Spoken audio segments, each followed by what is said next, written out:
नमस्कार दोस्तों, स्वागत है आपका स्टेनो गुरु यूट्यूब चैनल में। दोस्तों आज हम बात करेंगे आरआरबी स्टेनोग्राफर के बारे में, कटऑफ के बारे में और जो आंसर किया आया था उसके बारे में बात करेंगे। और किसको स्किल टेस्ट की तैयारी करनी चाहिए, कितने नंबर तक हो सकता है, चांसेस क्या है, कितनी कटऑफ जाएगी, कौन कौन क्वालिफाई कराए जाएंगे, सब कुछ डिटेल में जानेंगे। कितना परसेंट बुलाया जाएगा। तो दोस्तों यहाँ पे देखिए, अभी कुछ दिन पहले हमने एक वीडियो बनाया था जिसमें आंसर की अपडेट किया गया था, ठीक है। लेकिन जैसे मैंने वीडियो बनाया उसके 2-3 घंटे बाद लगभग वेबसाइट से आंसर की हटा दिया गया था, ठीक है। पता नहीं क्यों हटाया गया था, ये तो कारण नहीं पता चल पाया, लेकिन बहुत सारे लोगों ने देख लिया था। क्योंकि उस वीडियो में हमने ये भी बोला था कि इस इवनिंग में हम लोग एक वीडियो बनाएंगे जिसमें हम लोग ये जानकारी लेंगे कि कितने नंबर किसके बन रहे हैं, तो उसके हिसाब से कटऑफ पे एक विश्लेषण किया जाएगा। लेकिन अधिकतर लोगों ने देख नहीं पाया था, तो उस वीडियो के हम लोग कमेंट में चलते हैं और कमेंट देखते हैं कि उस पर कमेंट क्या आया था, कितने नंबर किसके बन रहे थे और ज़्यादातर कमेंट क्या है।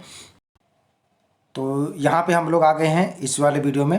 तो देखिए यहाँ पे मैंने अपलोड किया था इसको, 4 दिन हो गए वीडियो अपलोड किए हुए, ठीक है। और यहाँ पे देखिए, अगर आप कमेंट देखें तो देखिए यहाँ पे मैं कमेंट को ही पूरा खोल देता हूँ कि देखिए यहाँ पे 58 नंबर है और कहाँ से, ये गोरखपुर जोन से हैं, ठीक है। इनके हम लाइक कर देते हैं। यहाँ पे देखिए 58 नंबर है। दोस्तों अगर हम बात करें इसके टोटल मार्क की बात करें तो ये हम आपको सिलेबस अभी दिखाएंगे। सिलेबस में जो है 200 नंबर का दिया गया था, ठीक है। लेकिन पेपर होते समय जो आपका पेपर आया था उसमें जो मार्किंग दिखाई गई थी वो 100 नंबर का दिखाया गया था, ठीक है। 1/3 माइनस मार्किंग थी और 100 नंबर का पेपर दिखाया गया था।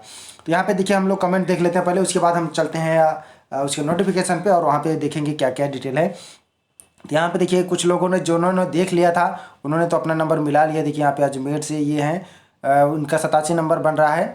और यहाँ पे देखिए सर हम नहीं देख पाए हैं, अब कैसे पता चलेगा, कोई दूसरा तरीका। तो देखिए यहाँ पे वेबसाइट पे तो कुछ अपडेट किया नहीं है, ठीक है। ज़्यादातर कमेंट आपको मिलेंगे कि लोगों का खुल नहीं रहा है। इनका 61 नंबर बन रहा है। देखिए चंडीगढ़ से हैं, तो इलाहाबाद है, इनका 95 बन रहा है। तो अलग अलग रीजन का यहाँ पे कटऑफ बनेगा, क्योंकि अलग अलग रीजन की वैकेंसी भी अलग अलग है। और आरआरबी दिल्ली से एससी की कटऑफ कितनी होगी, क्या हो सकती है, ये पूछ रहे हैं। यहाँ पे डाउनलोड नहीं हो रहा, तो आप देख लेंगे। कई तरह के कमेंट है, आप वीडियो में भी जाके देख सकते हैं कि कितने कमेंट आए और लोगों के कितने बन रहे हैं। डेट खत्म होने लगा तब बताए गुरुजी, अब बंद हो गया तो मैं देख नहीं पाया। देखिए गुरुजी ने को जब पता चला था तभी बता दिए थे, लेकिन अफसोस है कि वो थोड़ी देर में पता नहीं क्यों वेबसाइट से हटा दिए। अब ये तो हमें भी नहीं पता चल पाया, लेकिन जिन्होंने डाउनलोड कर लिया था, और गुरुजी की तरफ से कोई कमी नहीं है। मुझे जैसे ही पता चला मैंने तुरंत वीडियो अपलोड कर दिया था दोपहर में, जैसे मुझे पता चला, ठीक है। आप लोग भी कई बार वेबसाइट विजिट करते रहा करिए, ठीक है। क्योंकि अब हम उसे तो हम करते रहते हैं, लेकिन हो सकता है हमें भी डिले पता चला हो, ठीक है। अजमेर से इनका देखिए 69 बन रहा है, 68 बन रहा है इलाहाबाद से। तो यहाँ पे हम लोग कटऑफ की बाद में बात करते हैं। पहले देखिए यहाँ पे आपने देख लिया है इसका कमेंट, आपने देख लिया है, बहुत सारा कमेंट आया हुआ है, आप वीडियो में जाके देख सकते हैं। अब हम चलते हैं, हम लोग नोटिफिकेशन पे चलते हैं और वहाँ पे देखते हैं कि इसका आगे का प्रोसेस क्या है, स्किल टेस्ट में क्या है, कौन सा फॉन्ट आएगा, सब कुछ। बहुत सारे भी क्वेश्चन आपके मन में उठ रहे हैं, तो सबको हम दूर करने की कोशिश करेंगे। देखो यहाँ पे नोटिफिकेशन में हम लोग पहुँच गए हैं और यहाँ पे देखिए 13.9 पे दिया गया है। आप लोग नोटिफिकेशन देखेंगे तो उसमें दिया गया है कि minimum percentage of marks for the eligibility in various communities you are, यानी कि जनरल के लिए 40%, EWS के लिए भी 40%, OBC के लिए 30%, SC के लिए 30% और ST के लिए 25%। यानी इतना तो मिनिमम लाना ही लाना। अगर आप इससे कम लाते हैं तो आप वैसे भी बाहर हो जाएंगे, ठीक है। अगर इतना लाते हैं, उसके बाद ऐसा नहीं कि आप जैसे 100 क्वेश्चन का है तो आपने 40 नंबर ला लिए तो आपको स्किल टेस्ट के लिए बुलाया जाएगा, ऐसा कंपलसरी नहीं है, ठीक है। लेकिन ये कह रहे हैं कि 40% अगर आप कम लाते हैं तो आपको हम किसी भी हालत में नहीं बुलाएंगे। बाकी जो हम बुलाएंगे वो ये जो भी 2.5 गुना 1.5 गुना जो भी बुलाएंगे, ठीक है, स्किल टेस्ट के लिए 4 गुना 5 गुना जितना भी बुलाएंगे, वो यहाँ पे शायद कहीं पे लिखा होगा। बहुत बड़ा इसका नोटिफिकेशन है, वो 93 पेज का है, तो होगा कहीं पे, आप लोग देखिएगा। जितना भी गुना बुलाएंगे उसमें आप बनाएंगे कि, क्योंकि यहाँ पे अगर आपने अभी कुछ दिन पहले देखा होगा कि किसी ने RTI से मुंबई रीजन का निकलवाया था कि कितने कैंडिडेट उसमें शामिल हुए, कितने एग्जाम दिए हैं, तो वहाँ पे देखिएगा। और कितनी वैकेंसी तो आप नोटिफिकेशन में देख सकते हैं। तो उस हिसाब से जहाँ पे जितने कैंडिडेट शामिल हुए, तो हमें लगता है कि अगर हम मुंबई रीजन की बात करें, ठीक है, और बाकी रीजन की बाद में बात करते हैं, तो मुंबई रीजन की बात करें तो वहाँ पे हमें लगता है कि अगर जो 40% नंबर पाए हैं उन सभी को स्किल टेस्ट की तैयारी करनी चाहिए। ये मेरा पॉइंट ऑफ व्यू है, ठीक है। मैं नहीं कहता कि 40% पाए हो तो आपको स्किल टेस्ट के लिए बुलाया ही लिया जाएगा, ऐसा नहीं है, ठीक है। लेकिन हमारे हिसाब से जो है आपको स्किल टेस्ट की तैयारी करनी चाहिए, ठीक है, मुंबई रीजन के लिए। क्योंकि वहाँ पे हमें लगता है कि अभी स्किल टेस्ट के लिए जितने लोग शामिल हुए हैं, अगर इस कैटेगरी में आते हैं, मतलब 40% के अंदर हैं, 40% तक या उससे ऊपर लाते हैं, तो उनको स्किल टेस्ट के लिए तैयारी करनी चाहिए। क्योंकि यहाँ पे अगर आप सब सिलेबस देखें तो सिलेबस में यहाँ देखिए, हम स्टेनोग्राफर वाला सिलेबस खोले हैं, तो यहाँ पे देखिए 200 नंबर का दिया गया है, ठीक है। लेकिन एग्जाम देते समय आप लोगों ने देखा होगा 100 नंबर का था, ठीक है। अब कई सारे लोग पेपर अपना देख नहीं पाए, आंसर की नहीं देख पाए, और कई सारा उसमें कमेंट भी आया कि अगर आपके पास है तो अपलोड कर दीजिए। हालांकि मेरे पास एक पेपर है, मैं उसको अपलोड तो कर दूंगा, लेकिन आप उससे अपना कैसे मिला पाएंगे, क्योंकि आपके पास तो अपना क्वेश्चन पेपर है नहीं, ठीक है। अगर फिर भी आपको अगर चाहिए तो आप कमेंट करिएगा, हम उसको टेलीग्राम पर शेयर कर देंगे। वहाँ से अगर आप लोग क्वेश्चन देखना चाहें, अगर आपको याद है कि हमने कौन सा किया है, कौन सा आंसर हो सकता है, तो आप बताइएगा, हम उसको टेलीग्राम में शेयर कर देंगे। और दोस्तों अगर हम स्किल टेस्ट की बात करें तो यहाँ पे पहले स्किल टेस्ट की बात कर लेते हैं। तो यहाँ पे स्किल टेस्ट जो होगा वो 10 मिनट का होगा, ठीक है। 10 मिनट का होगा, चाहे आप इंग्लिश वाले हों या हिंदी वाले हों, दोनों के लिए 10 मिनट का डिक्टेशन बोला जाएगा।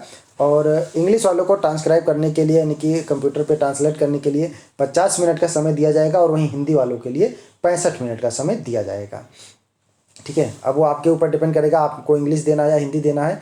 और यहाँ पे आपका जो होगा ये पर्सनल कंप्यूटर पे होगा। अगर हम हिंदी वालों के लिए विशेषकर फ़ॉन्ट की बात करें कि कौन सा फ़ॉन्ट होगा, तो यहाँ पे देखिए इन्होंने मेंशन कर दिया है कि हिंदी के लिए स्किल टेस्ट इन हिंदी कृतिदेव देंगे और मंगल फ़ॉन्ट देंगे, ठीक है। आप कृतिदेव में 010 011 जो भी देंगे कोई फ़र्क नहीं पड़ता, 010 011 सब एक ही है। और मंगल में चाहे इनस्क्रिप्ट देंगे या आपका रेमिंगटन देंगे, वैसे दोनों देना चाहिए। अगर मंगल लिखे हैं तो दोनों देंगे, ठीक है।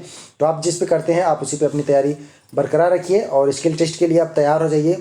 हो सकता है कि अगले मंथ तक आपका रिजल्ट आ जाए, और 1 महीने के बाद फिर आपको स्किल टेस्ट के लिए बुला लिया जाएगा। तो मान के चलिए कि आप मई तक जो है इसका स्किल टेस्ट होने की संभावना है, ठीक है।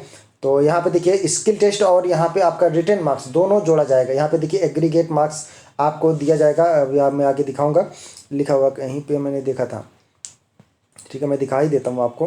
यहाँ पे देखिए मेरिट 13.11 देखिए, merit list for the post of junior stenographer will be prepared based on aggregate of marks obtain the CVT and stenography skill test, ठीक है। तो यहाँ पे स्टेनोग्राफी की अगर हम बात करें तो 300 नंबर का नोटिफिकेशन में दिया है, ठीक है। अब ये 300 नंबर का स्किल टेस्ट लेंगे या 200 नंबर का लेंगे, ये तो इनके ऊपर डिपेंड करेगा, उससे कोई फ़र्क नहीं पड़ता है, ठीक है। फिलहाल आपको स्किल टेस्ट देना है और आपको उसमें ज़्यादा से ज़्यादा सही करना है। 10% गलती माफ़ करते हैं, 10% से ज़्यादा अगर आपके गलती रहेगा तो आप बाहर कर दिए जाएंगे, ठीक है। उससे अगर कम अंदर की गलती रहेगी तो उस हिसाब से आपको नंबरिंग मिलेगा, यानी कि आपका नंबर मिलेगा। तो एग्रीगेट मार्क आपका दोनों बनाया जाएगा, यानी कि दोनों को जोड़ के आपको टोटल मार्क्स दिया जाएगा, उसी पे कट ऑफ बनाया जाएगा, ठीक है। उसके बाद आपको डॉक्यूमेंट वेरिफिकेशन के लिए बुलाया जाएगा, फिर आपका रिजल्ट डिक्लेयर कर दिया जाएगा, ठीक है। लेकिन ऐसा नहीं कि आपका रिजल्ट डिक्लेयर कर दिया गया तो आप सेलेक्ट हो गए, जब तक आप मेडिकल फिटनेस नहीं देंगे, ठीक है। और ये मेडिकल फिटनेस आपका आरआरबी की, यानी कि आरआरबी इतना काम करा के ये जो भी है ये करके डोजियर आपको अपने जोन में भेज देगी, उस जोन के द्वारा आपका मेडिकल कराया जाएगा, और मेडिकल फिट आने पे आप ज्वाइनिंग कर लेंगे, ठीक है। और यहाँ पे दोस्तों फुल मिस्टेक और हाफ मिस्टेक है, इसका हम अलग से वीडियो में चर्चा करेंगे। पहले यहाँ पे देख लेते हैं कि जो कंप्यूटर का फॉन्ट है वो आपका दोनों रहेगा, कृतिदेव और ये दोनों रहेगा। इसके अलावा हम लोग दोस्तों यहाँ पे देखिए 10% की माफ़ी रहेगी, ठीक है। और देखिए यहाँ पे 300 नंबर का मार्क्स लिखा गया है, ठीक है, स्टेनोग्राफी के लिए। अब ये डिपेंड करेगा 300 नंबर का होता है कि 200 नंबर का होता है, ठीक है। फॉन्ट का भी मैंने बता दिया। अब वीडियो ज़्यादा लंबा हो रहा है, इसलिए फुल मिस्टेक हाफ मिस्टेक का मैं अलग से एक वीडियो बना दूंगा। अगर आपको कोई डाउट है तो कमेंट करिएगा, तभी बनाऊंगा, नहीं तो वैसे लगभग अपने वीडियो में मैंने बताया ही है, और लगभग आप लोग जान भी रहे हैं, ठीक है। तो यहाँ पे दोस्तों आपको कम से कम आप तैयारी जो है 10 मिनट का करना है, ठीक है। 10 मिनट से कम डिक्टेशन लिखेंगे तो आपके लिए लाभकारी नहीं होगा। कम से कम आपको 10 मिनट, 12 मिनट, 15 मिनट की प्रैक्टिस करना है, और डेली जो है आपको कम से कम एक डिक्टेशन ट्रांसक्राइब करना है, ठीक है। जब तक आप ट्रांसक्राइब नहीं करेंगे तब तक आपको अपनी गलती का एहसास नहीं होगा, ठीक है। अब यहाँ पे हम लोग एग्जैक्ट अगर अदर रीजन की बात करें तो, अगर हम अदर रीजन की बोले, इलाहाबाद की बोले, तो वैसे देखिए जितने भी लोग अगर 50 नंबर से ऊपर ला रहे हैं, ठीक है, तो उन सभी को स्किल टेस्ट की तैयारी करनी चाहिए। अगर 50 नंबर से ऊपर की है, ठीक है, अदर रीजन की बात कर रहा हूँ मैं, जैसे इलाहाबाद वगैरह की होगी, क्योंकि यहाँ की मेरिट थोड़ी सी ज़्यादा जाएगी, इसलिए ज़्यादा जाएगी अदर रीजन की अपेक्षा, क्योंकि इलाहाबाद में कैंडिडेट ज़्यादा हैं, ठीक है। अगर आप देखें तो कैंडिडेट यहाँ पे अधिक हैं और रीजन की अपेक्षा। अगर आप मुंबई में देखें तो जितनी सीट थी लगभग उतने ही कैंडिडेटों ने लगभग एग्ज़ाम दिया है, थोड़े से ज़्यादा होंगे। मेरे पास आरटीआई की कापी थी, किसी में पड़ा होगा, मैं दिखाऊंगा आपको, नहीं तो टेलीग्राम पर शेयर कर दूंगा, ठीक है। तो आप लोग देख लीजिएगा। वैसे आपने किसी वीडियो में देखा होगा, मैंने भी कहीं देखा था, आरटीआई की कॉपी किसी ने भेजा था मुझे। फिलहाल आप लोग देखिए, अगर आपके नंबर जो है 50 या 50 से ऊपर बन रहे हैं तो आपको स्किल टेस्ट की तैयारी करनी चाहिए हमारे हिसाब से, ठीक है, मेरे पॉइंट ऑफ व्यू से। अब आप ऐसा मत कह दीजिएगा कमेंट में कि आप कह रहे हैं 50 हुआ और मेरी 51 चली गई तो आप फिर कहोगे कि आपने तो इतना बोला था। ऐसा कुछ नहीं है, ठीक है, ये मेरा पॉइंट ऑफ व्यू है। आप अपना कमेंट भी अपना सुझाव भी हमें कमेंट में दीजिएगा कि कितने नंबर के स्किल टेस्ट की तैयारी करनी चाहिए, ठीक है। और अगर आप स्किल टेस्ट के लिए डेली डिक्टेशन चाहते हैं तो वैसे हमने अपने चैनल पे आपके स्पीड के हिसाब से डिक्टेशन अपलोड कर दिया है, ठीक है। यहाँ पे 80 शब्द प्रति मिनट की स्पीड से बोला जाएगा और हमने जो है आपका 80, 100, 120 सबका कर दिया है। तो अगर आपको 80 की जो है स्किल टेस्ट क्वालिफाई करना है तो आपको तैयारी जो है वो 100 की करनी पड़ेगी, ठीक है। 100 की तैयारी करके जाएंगे तभी आप वहाँ पे 80 लिख पाएंगे, क्योंकि वहाँ पे जो है आपका हेजिटेशन रहता है और 10 मिनट में बहुत सारी समस्याएं हो जाती हैं वहाँ पे, ठीक है। तो इन सबको ध्यान में रखते हुए आपको तैयारी 100 की करनी है। 100 की आप करके जाएंगे और 10 से 15 मिनट की प्रैक्टिस करेंगे तो बिंदास डिक्टेशन लिखा जाएगा, कोई भी मिस्टेक नहीं होगी, आराम से लिखा जाएगा। और डिक्टेशन लिखने के बाद आप लोग उसको पढ़ा जरूर करिएगा और डिक्टेशन लिखते समय कभी उसे मन में मत दोहराया करिएगा, ठीक है। मन में दोहराएंगे तो आप पीछे रह जाएंगे, वो फिर एक बार आप सुनेंगे, फिर मन में बोलेंगे, फिर लिखेंगे, इस वजह से हम पीछे चले जाते हैं, ठीक है। तो आप कोशिश करिए कि जो डिक्टेटर बोल रहा बस उसको आप सीधे सुनिए और लिखिए, ठीक है, मन में मत दोहराइए, सीधा सोचिए। जितना जल्दी आप सुनेंगे बस दिमाग को जाएगा, सोचेगा और हाथ जो है आपकी आउटलाइन बना देगा, ठीक है। तो सभी रीजन वाले, जो भी रीजन वाले हैं, सभी रीजन वाले आई होप कि अगर उनका 50 नंबर के आसपास बन रहा है तो उन्हें तैयारी करनी चाहिए, ठीक है। क्योंकि यहाँ पे जो आपका मार्किंग है वो टोटल मार्किंग 100 नंबर से लिया गया है, ठीक है। तो आप 200 ना मान के चलें, 100 नंबर से मान के चलें। तो अगर माइनस काट के अगर 50 के बन रहे हैं आपके तो आप स्किल टेस्ट की तैयारी स्टार्ट कर दीजिए, ठीक है। तो बाकी अपना बहुमूल्य सुझाव हमें कमेंट बॉक्स में ज़रूर देना और जैसे भी कुछ अगर आंसर की अपडेट होता है तो हम आपको तुरंत इन्फॉर्म करेंगे। आई होप कि वीडियो आपको पसंद आया होगा, तो वीडियो को लाइक कर देना और चैनल पर पहली बार आए तो सब्सक्राइब कर लेना। अगर आप डेली डिक्टेशन चाहते हैं तो आप चाहें तो हमारे चैनल का मेंबरशिप ले सकते हैं या हमारे पेड ग्रुप को ज्वाइन कर सकते हैं। अधिक जानकारी के लिए आप हमें मेल कर सकते हैं, हमारी मेल ID है studyforstenographer@gmail.com। तो थैंक्स फॉर वॉचिंग। जय हिंद, जय भारत।